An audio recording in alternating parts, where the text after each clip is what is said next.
Okey, I iaitu isteri ataupun emak. Saya nak habiskanlah ni laju-laju ya. Wahai para wanita sekalian, saya nak ingatkan bagi wanita-wanita yang dah berusia, minta maaf ya. Sebab kadang-kadang bila kita dah berusia, kita diuji melebihkan cucu. Sebab saya dapat aduan ramai daripada atuk-atuk. Sebab dulu saya kerja perunding cara rumah tangga ya. Bila dengan cucu, dia memang penyayang sungguhlah dengan cucu. Dia boleh peluk, dia boleh belai cucu tu. Tetapi atuk pada cucu tu dia kurang sikit. Dia mula buat tak tahu. Dia mula melebihkan cucu dan sebagainya. Ada atuk tu kata, "Ustazah, kalau saya nak makan sedap, tunggu cucu balik lah. Kalau tak, asyik tak masak ya, ulang lauk yang sama je. Ustazah, isteri saya ni kalau cucu balik nampak segar 10 tahun. Tapi kalau dengan saya nampak benar tua dia." Contohlah ya. Kadang-kadang tu disebabkan cucu dan sebagainya membuatkan suami rasa tersisih. Wahai para wanita sekalian, gudang pahala, sumber pahala kita sampailah kita mati selagi mana kita ada suami adalah daripada suami kita. Sebab ramai yang rasa dah cukuplah dia berbakti masa muda. Sebenarnya masa tua itulah satu peluang yang Allah beri. Kalau masih ada lagi pasangan suami, buat baik dan sebagainya. Kalau kita tengok ibunda kita Khadijah, ketika malaikat Jibril datang jumpa Rasulullah, apa yang Sayyidatina Khadijah buat? Ketika malaikat Jibril datang jumpa Rasulullah, "Ya Rasulullah, sebentar nanti Sayyidatina Khadijah akan datang membawa minuman kepadamu, akan membawa hidangan." Maksudnya ibunda kita ni memang gemar bawa air, bawa makanan, mendekati Rasulullah. Bawa hidang, bawa ke Rasulullah. Lalu sampaikanlah kepada Khadijah bahawasanya Allah dan aku, iaitu malaikat Jibril, menyampaikan salam kepada Khadijah. Ini hadis yang sahih. Masya Allah, istimewanya ibunda kita. Kemudian antara hadis Nabi yang lain, Nabi bersabda, bila sahabat bertanya, "Ya Rasulullah, kamu kelihatannya sangat mencintai Khadijah." Rasulullah pun jawab, "Ya benar, aku sangat mencintai Khadijah kerana dia adalah Rabbatul Bait yang terbaik. Dia adalah pengurus rumah tangga yang terbaik." Maksudnya perkara pertama yang menjadi pujian Rasulullah terhadap Khadijah, Khadijah adalah pengurus rumah tangga yang terbaik. Kalau kita panggil suri rumah, betul tak? Kalau bahasa Inggeris panggil housewife, isteri rumah. Tetapi istilah dalam bahasa Arab, Rabbatul Bait, iaitu pengurus rumah tangga. Masya Allah.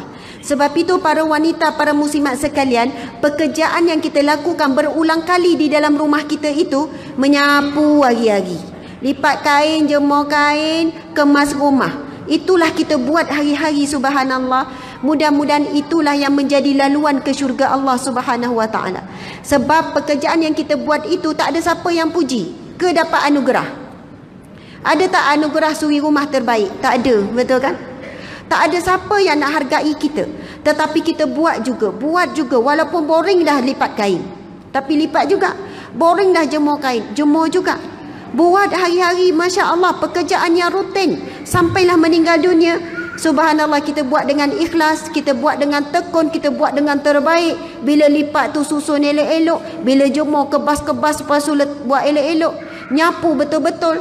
Sebab kadang-kadang orang lelaki menyapu macam tak menyapu, tapi orang perempuan nyapu, dia korek belakang tu, tepi-tepi dia tunduk apa semua. Jangan sekali-kali kita rasa benda itu adalah remeh, kita rasa benda tu sia-sia. Jangan sampai terkeluar pada mulut kita, "Baik saya baca Quran daripada mengemas macam buang masa." Tidak. Apapun kebaikan yang kita buat, walaupun sebesar biji zarah, akan dinilai oleh Allah Subhanahu wa taala. Masya Allah. Subhanallah. Jadi wahai para isteri sekalian, bagaimanapun kedudukan kita, bagaimanapun kita diuji daripada seorang suami, suami diuji dengan isteri, kita fikir satu perkara ni je. Apapun yang Allah buat, semuanya Allah nak beri kebaikan pada kita. Allah tak pernah nak zalimi kita. Mungkin kenapa kita diuji dengan pasangan kita? Sebab Allah nak beri kita himpunan pahala sabar tanpa henti. Sebagaimana firman Allah Subhanahu wa taala, "Innama yuwaffas sabiruna ajrahum bighairi hisab." Sesungguhnya yang mencukupkan ganjaran pahala tanpa batas iaitu pahala sabar. Innama yuwaffas sabiruna, sesungguhnya Allah mencukupkan pahala sabar bighairi hisab, tanpa batas, tanpa hisab. Maka kalau kita diuji dalam perkahwinan 30 tahun, sebenarnya kita sedang menghimpun pahala sabar 30 tahun. Dan insya-Allah kita layak mendapat salam yang istimewa apabila masuk syurga Allah, iaitu firman Allah yang berbunyi, salamun alaikum bima sabartum. Salam sejahtera ke atas kamu disebabkan sabar kamu di dunia dahulu. Kamu sabar dengan anak kamu sabar dengan suami kamu sabar dengan isteri kamu. Rupanya rumah tangga adalah ladang mengumpul pahala sabar demi sabar demi sabar. Sebab itu jangan tanya soalan, Ustazah berapa lama nak sabar dengan orang tua kat rumah? Jawapannya sabar sampai mati. Sebab Allah tidak mahu kita meninggal tanpa kita menghimpun pahala sabar. Dan kesabaran itu lagi mudah teruji dengan orang terdekat. Masya Allah. Kemudian L, K-E-L. L iaitu lain-lain, ahli keluarga yang lain, iaitu anak-anak. Kemudian U, ni laju-laju dah ni. U iaitu undang-undang. Dalam sebuah rumah tangga yang bahagia dunia akhirat mesti wujud undang-undang. Contoh undang-undang telefon. Masalah hari ini, telefon dah mengawal diri kita, betul ke tidak? Jadi kita perlu buat undang-undang. Suami pun cakap, yang saya ni nak buat undang-undang ni, waktu pagi sampailah Zohor, telefon kena off. Boleh tak ibu-ibu sekalian? Ke tu waktu bergosip tu? Cuba buat. Ataupun waktu maghrib sampailah Isyak sampai pukul 10 tak boleh tengok telefon. Buat undang-undang macam tu. Habis tu nak buat apa? Maghrib sampai Isyak kita baca Quran je. Ulang-ulang. Saya pun nak dengar awak baca, awak dengar saya baca. Kemudian lepas Isyak tu kita baca Al-Mulk dulu sama-sama. Kemudian kita bacalah Yasin nak sedekahkan siapa-siapa. Kemudian kita zikir sekian-sekian. Lepas tu nak tidur, nak buka sekejap bolehlah. Kena ada undang-undang. Antara undang-undang lain, saya buat undang-undang, contohlah kan, bukan saya. Maksudnya siapa-siapa nak buat undang-undang, makan mesti berjemaah. Kalau saya lambat, awak makanlah apa-apa dulu, tunggu juga nasi mesti makan berjemaah. Dan itu sebenarnya antara didikan oleh ibu ayah saya. Daripada kecil kami anak 10 orang. Kami adik-beradik 10 orang. Saya anak 7 orang kan. Memang bak makan tengah hari, makan nasi wajib semua ada. Walaupun ada yang balik kenyang, wajib duduk juga kat meja makan. Kalau yang balik lapar, sebab mak cikgu, mak tunggu lambat sikit mak nak balik kan, ada kelas tambahan apa, kena tunggu juga walaupun lapar. Ayah kata makanlah apa-apa, mesti tunggu, wajib makan berjemaah. Ada ketika makan mesti sekali, ada ketikanya mungkin makan masing-masing, tapi sekali sehari undang-undang dalam rumah mesti makan bersama. Masa makan bersama itulah mak akan ajar cara makan yang betul. Sampai nasi tu diajar, okey, yang nak makan macam ni, lauk jangan letak semua, lauk letak sikit-sikit baru ambil pula. Bila hidang, sebab anak ramai, hidang 2 tempat, ini satu grup, ini satu grup maksudnya. Kemudian wajib ada hidangan apa, sayur dan sebagainya. Lepas tu mak perhatikan, ayah perhatikan, makan jangan bercakap.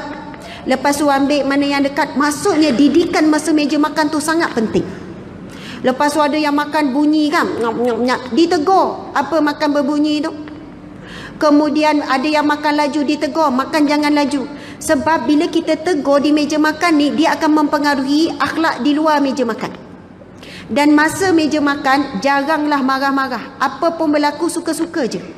Sebab kalau nak nasihat, nak marah, nak tegur, jangan di meja makan. Sebab bila di meja makan, hilang terus selera. Sian budak tu, sian anak tu. Masya Allah. Kemudian diingatkan baca doa, basuh tangan dan sebagainya. Dan kami diajar bila nak makan, memang kamilah kena hidang. Dah siap hidang, panggil mak ayah, menyantuni ibu dan ayah. Jangan benarkan mak ayah hidang.